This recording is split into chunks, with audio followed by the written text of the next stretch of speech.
Era para ser apenas mais um caso rotineiro quando assumi o posto de delegado em Santa Cruz do Ipiranga. Depois de 15 anos na capital, achei que uma transferência para o interior seria como uma aposentadoria antecipada. Dias tranquilos, problemas simples, noites de sono completas.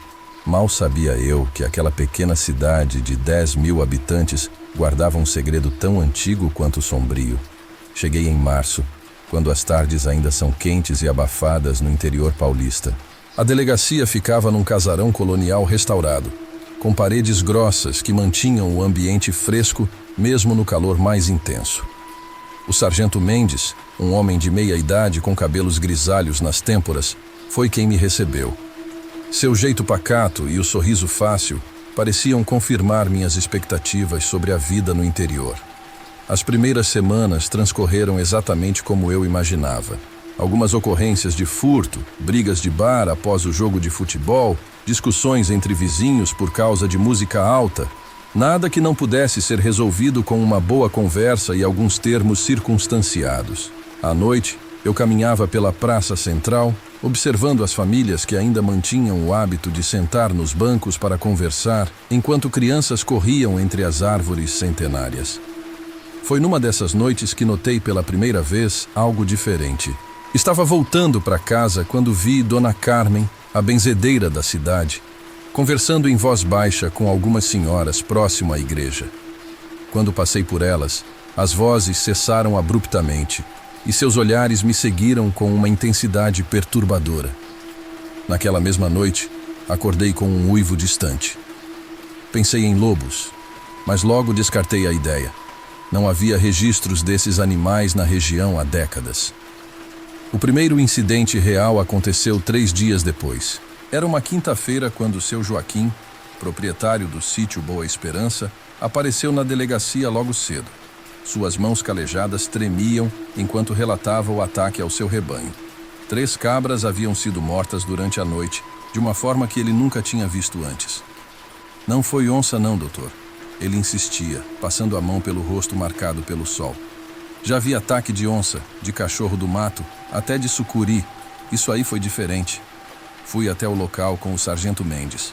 O cenário era perturbador mesmo para alguém acostumado com cenas de crime. As cabras não tinham sido apenas mortas, estavam dilaceradas.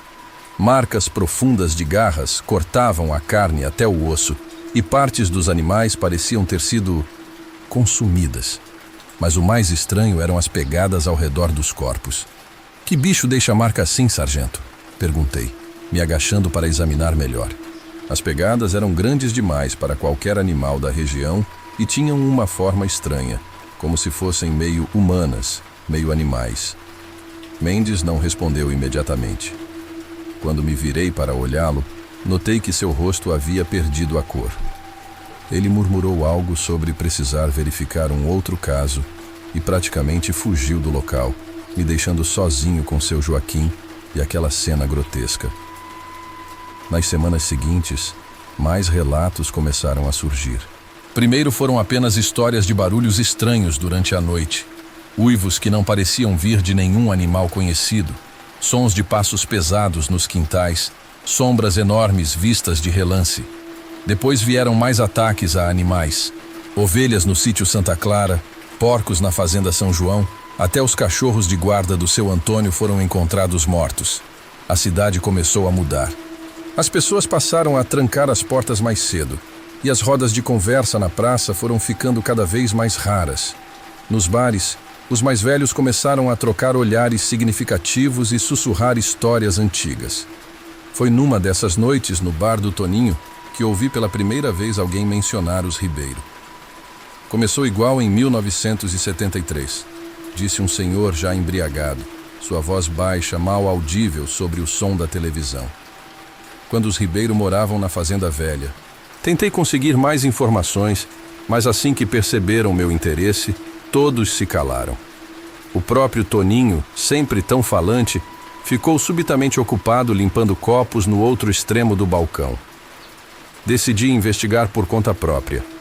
Os arquivos da delegacia dos anos 70 estavam uma bagunça, mas depois de 2 dias procurando, encontrei algo interessante. Em 1973, houve uma série de ocorrências similares: ataques a animais, relatos de criaturas estranhas, pessoas desaparecidas. Tudo começou após a chegada da família Ribeiro à cidade e terminou abruptamente quando eles partiram, menos de um ano depois. Mas havia um detalhe que me chamou a atenção. Todos os incidentes aconteceram em noites de lua cheia ou próximas a ela. Verifiquei as ocorrências recentes. O padrão se repetia. Estava absorto nesses pensamentos quando Dona Aparecida, a antiga bibliotecária municipal, apareceu na delegacia. "O senhor anda fazendo perguntas sobre os Ribeiro", ela disse sem rodeios. Seus olhos escuros me estudavam por trás dos óculos de armação grossa. Talvez devesse dar uma olhada nisso.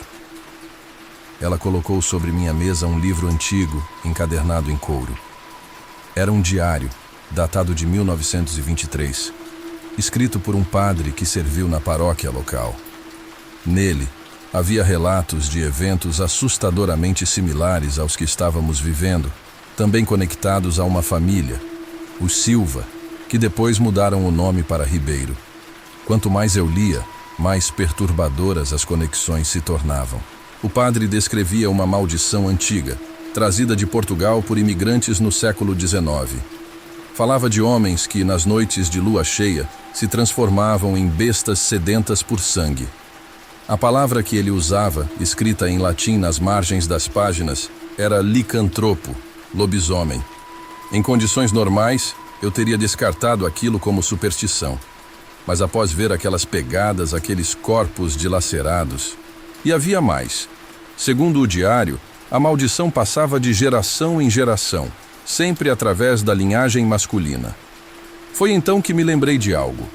Um mês antes dos ataques começarem, um novo morador havia se mudado para a cidade. Ricardo Ribeiro, um desenvolvedor de software que trabalhava remotamente. Ele vivia sozinho numa casa afastada, próxima à antiga fazenda do Silva, e raramente era visto durante o dia. Comecei a investigá-lo discretamente. Descobri que ele era bisneto de José Silva, o patriarca que viveu na cidade em 1923. A família havia mudado de nome para Ribeiro na década de 40, provavelmente para escapar de alguma perseguição.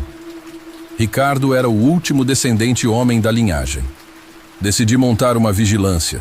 Convoquei apenas o sargento Mendes e o cabo Santos, meus homens mais confiáveis. Na noite seguinte haveria lua cheia, e algo me dizia que precisaríamos estar preparados.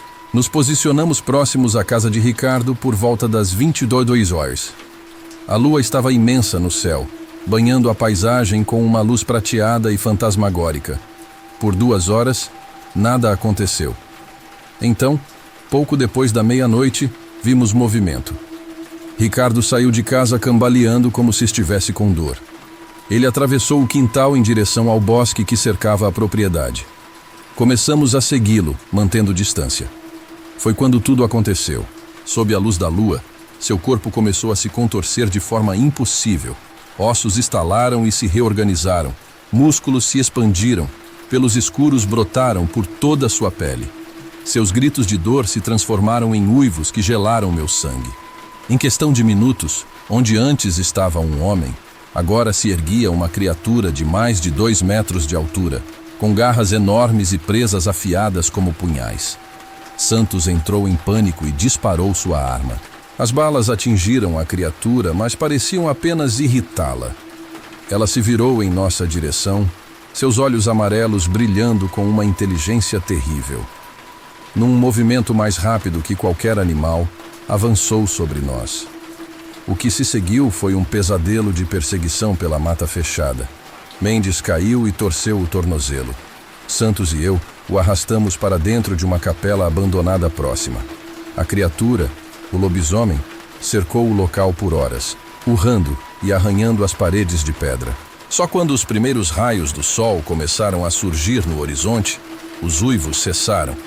Quando finalmente nos arriscamos a sair, encontramos apenas pegadas enormes e, mais adiante, roupas rasgadas que reconhecemos como sendo de Ricardo. Organizamos uma busca, mas ele havia desaparecido completamente. Na delegacia, enquanto fazíamos os relatórios, Dona Aparecida apareceu novamente. Dessa vez, ela trazia uma pequena caixa de madeira entalhada. "Você vai precisar disso", disse, colocando a caixa sobre minha mesa. Dentro havia um revólver antigo e 6 balas de prata. "Estou guardando isso desde 1973, quando o último Ribeiro foi embora. Sabia que outro viria eventualmente." Hoje, um ano depois daquela noite, Santa Cruz do Ipiranga parece ter voltado ao normal. Ricardo Ribeiro nunca foi encontrado, e os ataques cessaram. Mas nas noites de lua cheia, quando o vento traz uivos distantes das montanhas, as pessoas ainda trancam suas portas e fazem o sinal da cruz. Mantenho o revólver com as balas de prata numa gaveta trancada da minha mesa. As pegadas foram fotografadas e arquivadas, junto com os relatórios oficiais que registram tudo como ataques de animal silvestre não identificado. Mendes se aposentou logo depois do incidente. Mudou-se para a capital. Santos continua na corporação, mas pediu transferência para o setor administrativo. Às vezes, nas noites mais escuras, quando estou fazendo ronda nas estradas de terra que cortam as fazendas, penso ver olhos amarelos me observando da escuridão. E me pergunto, quantos outros descendentes do Silva ou Ribeiro ainda existem por aí? Quantas outras pequenas cidades guardam segredos semelhantes em suas noites de lua cheia? Dona Aparecida ainda frequenta a delegacia ocasionalmente. Ela me ensinou a reconhecer os sinais, as mudanças na lua, as marcas específicas dos ataques, os padrões de comportamento que precedem as transformações. Eles sempre voltam, ela diz. É a maldição do sangue. Não podem evitar. Agora entendo por que meu antecessor pediu transferência tão abruptamente. Há coisas que acontecem nas pequenas cidades do interior que desafiam toda a lógica e razão. Segredos passados de geração em geração, sussurrados apenas nas noites mais escuras. Continuo meu trabalho como delegado, lidando com os casos rotineiros de sempre. Mas nas noites de lua cheia, monto guarda com o revólver de prata a postos. Porque agora sei que as lendas antigas nem sempre são apenas histórias para assustar crianças. Às vezes, os monstros são reais, e eles se escondem entre nós, esperando o momento certo para revelar sua verdadeira natureza. Em minha mesa, guardo um mapa onde marco todos os lugares onde membros da família Silva Ribeiro foram registrados nos últimos 100 anos. São pontos espalhados por pequenas cidades do interior, formando um padrão sinistro de migração. Em cada local, há registros de ataques misteriosos, seguidos de desaparecimentos súbitos. E quando o vento traz aqueles uivos distantes, não posso deixar de me perguntar: para onde foi Ricardo Ribeiro? Em qual pequena cidade ele está agora, reconstruindo sua vida, esperando a próxima lua cheia? Quantos outros como ele existem, carregando essa maldição antiga no sangue? As pessoas da cidade não falam mais sobre o assunto, pelo menos não abertamente. Mas nas noites de lua cheia, quando as sombras se alongam e o vento sussurra entre as árvores centenárias da praça, todos sabem. Há coisas na escuridão que é melhor deixar em paz, porque algumas maldições nunca morrem. Elas apenas adormecem, esperando o momento certo para despertar novamente.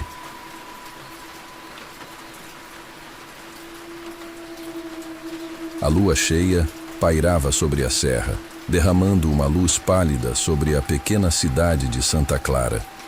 Eu havia chegado há 2 dias, respondendo a um chamado urgente do jornal onde trabalhava. A mensagem era simples: eventos estranhos no interior, pessoas desaparecendo. Descubra o que está acontecendo. Santa Clara parecia tirada de um postal antigo, com ruas de pedra e casas coloniais cercadas por colinas densamente arborizadas. Mas naquela noite, o lugar parecia morto. As janelas estavam fechadas e trancadas, as luzes das casas apagadas, e o único som era o do vento passando pelos becos estreitos. Meu primeiro contato foi com Dona Rita, a dona da pousada onde eu estava hospedado. Ela parecia hesitante quando mencionei o motivo da minha visita. "O senhor veio pelo jornal?" perguntou ela, secando as mãos em um pano de prato. Não deveria estar aqui, moço. Tem coisa que é melhor deixar quieta. Pessoas estão desaparecendo, Dona Rita. Eu preciso entender o que está acontecendo. Ela olhou pela janela, como se esperasse ver algo do lado de fora. Depois, sussurrou quase inaudível. Não é de hoje. Sempre acontece nas luas cheias. À medida que conversávamos, ela soltava fragmentos de histórias. Animais mortos, pessoas desaparecidas, pegadas enormes encontradas na lama. Quando perguntei se acreditava em lobisomens, ela se calou e saiu da sala. Dona Rita não voltou mais à sala naquela noite. Fiquei sozinho com meus pensamentos, o som do vento lá fora e o peso das palavras dela ainda ecoando em minha mente. Sempre acontece nas luas cheias. Na manhã seguinte, decidi investigar mais a fundo. Caminhei até o único bar da cidade, um pequeno estabelecimento com cadeiras de madeira e paredes cobertas de recortes de jornais antigos. Lá dentro, um grupo de homens jogava cartas e bebia cachaça, mas as conversas cessaram assim que entrei. Me aproximei do balcão e pedi um café. O atendente, um homem baixo e carrancudo, me serviu sem olhar nos olhos. Depois de um gole, arrisquei puxar assunto. Ouvi dizer que algumas pessoas desapareceram por aqui. O que está acontecendo? O silêncio foi imediato. Até os homens nas mesas pararam o jogo. O atendente limpou as mãos em um pano sujo e respondeu com voz baixa. O senhor devia voltar para onde veio. Santa Clara não é lugar para forasteiros em noites de lua cheia. Antes que eu pudesse insistir, um dos homens na mesa se levantou. Ele era alto, de cabelos grisalhos e olhos fundos, marcados por noites sem sono. Com um leve sorriso amargo, falou. Quer saber sobre os desaparecimentos? Fale comigo lá fora. Eu o segui até uma viela atrás do bar. Ele se apresentou como Joaquim, um fazendeiro da região, e me contou que os desaparecimentos estavam acontecendo há décadas, sempre envolvendo noites de lua cheia. Todo mundo aqui sabe. Alguns acreditam que é um lobisomem, outros acham que é só um assassino escondido na serra, mas ninguém faz nada. Todo mundo tem medo. E o senhor? Não tem medo? Perguntei. Joaquim deu uma risada amarga. O medo já tomou tudo o que eu tinha. Minha mulher desapareceu na lua cheia de julho. Até hoje não sei o que aconteceu com ela. Antes de sair, Joaquim me deu um aviso. Se for esperto, não fique na rua à noite. E se ouvir uivos, não tente descobrir de onde vem. Naquela noite, o clima ficou tenso. As nuvens escondiam a lua cheia, mas seus raios ainda iluminavam a serra em breves intervalos. Eu decidi ignorar o aviso de Joaquim e caminhei pela cidade com uma lanterna na mão e meu gravador no bolso. Por volta das 11 horas, ouvi um som que gelou minha espinha. Um uivo. Longo, profundo e claramente vindo da direção das colinas. Meu instinto dizia para voltar, mas a curiosidade foi mais forte. Segui o som, atravessando uma trilha que levava à mata fechada. Cerca de 20 minutos depois, encontrei pegadas. Elas eram enormes, muito maiores do que as de qualquer lobo ou cão que eu conhecesse. A lama ao redor parecia recente, como se o dono daquelas marcas estivesse ali há pouco tempo. Meu coração disparou. Segui as marcas até chegar a uma clareira. Lá, o cheiro de ferro no ar era inconfundível. Sangue. No centro da clareira, havia os restos de um animal despedaçado, impossível de identificar. O silêncio da noite era opressor, interrompido apenas pelo som da minha respiração acelerada. Então, ouvi passos atrás de mim. Lentamente, me virei, e a luz da lanterna revelou um par de olhos brilhando na escuridão. Aqueles olhos não eram normais. Refletiam a luz como os de um animal, mas o que quer que estivesse na minha frente não se parecia com nenhum bicho que eu conhecia. Pareciam observar cada movimento meu, analisando, calculando. Por um momento, tudo ficou parado. Meu corpo congelou, como se minha própria respiração pudesse desencadear algo terrível. Então veio o som. Um rosnado baixo, profundo, que vibrava no peito como o som de um trovão distante. Minha lanterna começou a tremer junto com minhas mãos, mas não me atrevi a baixar o feixe de luz. Quem está aí? Minha voz soou fraca, quase um sussurro. A resposta veio com um movimento. Algo saiu da escuridão em um salto, rápido demais para que eu pudesse entender o que era. Corri, nem pensei, apenas corri pela trilha de volta à cidade, ouvindo o som de passos pesados e galhos quebrando atrás de mim. A adrenalina me levou até a pousada, onde bati desesperadamente na porta até Dona Rita abrir.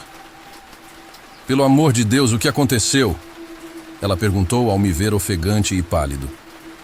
"Eu vi alguma coisa na mata. Está me seguindo." Ela olhou rapidamente para a rua. Depois me puxou para dentro e trancou a porta com 2 voltas da chave e um pesado ferrolho. "Eu avisei para não sair de noite, moço. Você tem sorte de estar vivo." Antes que pudesse responder, o som de uivos cortou o ar novamente, desta vez mais próximo. Dona Rita apagou as luzes e me puxou para a cozinha, onde me mandou ficar em silêncio. Ficamos ali por horas no escuro, ouvindo o som dos uivos e passos pesados que ecoavam pela cidade. Quando finalmente tudo silenciou, já era madrugada. Dona Rita suspirou profundamente e disse: "O senhor tem que ir embora daqui. Isso não vai acabar bem." Na manhã seguinte, decidi procurar Joaquim novamente. Encontrei-o na feira da cidade, vendendo legumes com um olhar cansado. Contei o que aconteceu, esperando por alguma explicação, mas ele apenas balançou a cabeça. "Eu avisei. Agora que você viu, é questão de tempo até ele vir atrás de você." "Ele? Quem é ele, Joaquim?" O que eu vi não era humano. Ele se aproximou, baixando a voz. "É humano, sim. Pelo menos parte do tempo." Fiquei atônito. "Está dizendo que é verdade? Que é um lobisomem?" Joaquim assentiu. "Não sei quem é, mas ele está entre nós. Alguém daqui se transforma quando a lua cheia aparece." Minha mente girava. Um dos moradores da cidade era o monstro. Mas quem? Por que ninguém fazia nada? Joaquim parecia ler meus pensamentos. "Quem vai acusar? Quem vai provar? Aqui, todo mundo se conhece. E todo mundo tem medo." Decidi ficar mais um dia para investigar. Entrevistei os moradores tentando buscar algum padrão nos desaparecimentos. Um nome, um rosto, qualquer coisa que apontasse para o culpado.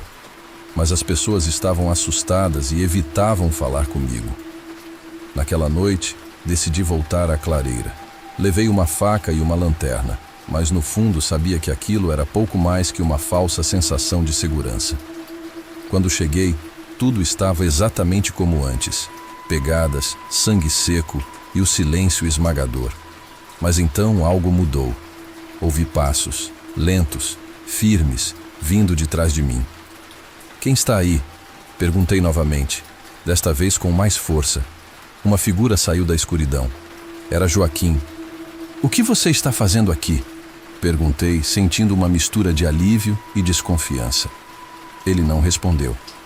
Apenas ficou ali, parado, com os olhos fixos em mim. Então, notei algo estranho. Seus olhos refletiam a luz da lanterna. "Joaquim?" Um sorriso frio se formou no rosto dele antes que começasse a mudar. Seu corpo se contorceu, os ossos estalaram, e sua pele rasgou para dar lugar a algo que não era humano. O horror diante dos meus olhos era indescritível. Joaquim, o homem que me avisara tantas vezes sobre o perigo, estava se transformando em um monstro. Sua pele parecia rasgar como papel, revelando músculos e pelos densos por baixo. Seus ossos estalavam enquanto ele crescia, dobrando de tamanho.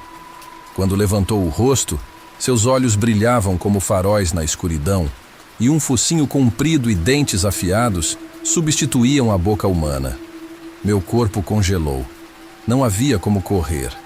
Mesmo se tentasse, sabia que ele me alcançaria antes que eu desse 10 passos. O lobisomem deu um passo à frente, rosnando profundamente. O som reverberava dentro de mim, como se meu próprio coração respondesse ao chamado da fera.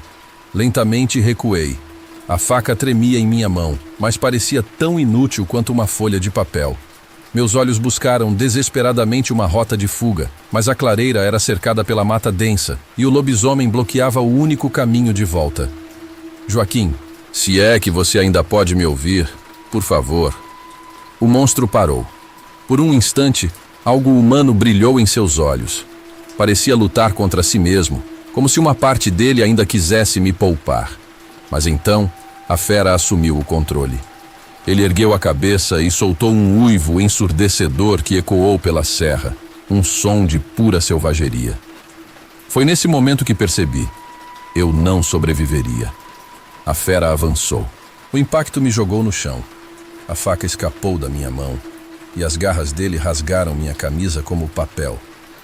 O peso do lobisomem era esmagador e seu hálito quente e fétido queimava minha pele. Instintivamente estiquei a mão e alcancei um pedaço de madeira ao meu lado. Com todas as forças que me restavam, cravei o pedaço de madeira no pescoço da fera. O lobisomem uivou de dor, recuando por um instante. Aproveitei para me levantar e correr. Meu corpo estava em pânico, movido apenas pelo instinto de sobrevivência, mas cada passo era uma luta. Consegui chegar à borda da mata quando ouvi o som dos passos atrás de mim novamente. Não tive tempo de olhar. Simplesmente continuei correndo. A cidade estava perto. Eu podia ver as luzes da praça principal. Gritei por ajuda, mas as ruas estavam vazias. Quando finalmente alcancei a praça, virei para trás, esperando ver o monstro me alcançando. Mas ele não estava lá. Passei a noite escondido na pousada, trancado no quarto. Não contei nada a Dona Rita. O medo de que ninguém acreditasse em mim era tão grande quanto o medo do lobisomem. Na manhã seguinte, Santa Clara estava diferente. As pessoas pareciam saber que algo havia acontecido, mas ninguém falava abertamente. Joaquim não estava em lugar algum. Quando perguntei sobre ele, os moradores desviavam o olhar. Finalmente, Dona Rita quebrou o silêncio. "Joaquim se foi, não foi?" perguntou ela, quase como se já soubesse a resposta. Assenti, ainda tentando processar tudo. "Ele era bom, sabe? Mas a maldição o tomou há muito tempo." "Por que ninguém faz nada? Por que todos simplesmente aceitam?" perguntei frustrado. Ela suspirou. "Porque aqui todo mundo tem um segredo, moço. E às vezes, é mais fácil viver com medo do que enfrentar o que a verdade pode trazer." Deixei Santa Clara naquela mesma tarde, carregando comigo uma história que jamais poderia contar. Até hoje, em noites de lua cheia, ainda ouço aquele uivo em meus pesadelos, e a única coisa que me consola é que naquela noite consegui escapar. Mas no fundo, sei que o lobisomem continua lá, escondido entre os moradores, esperando pela próxima lua cheia.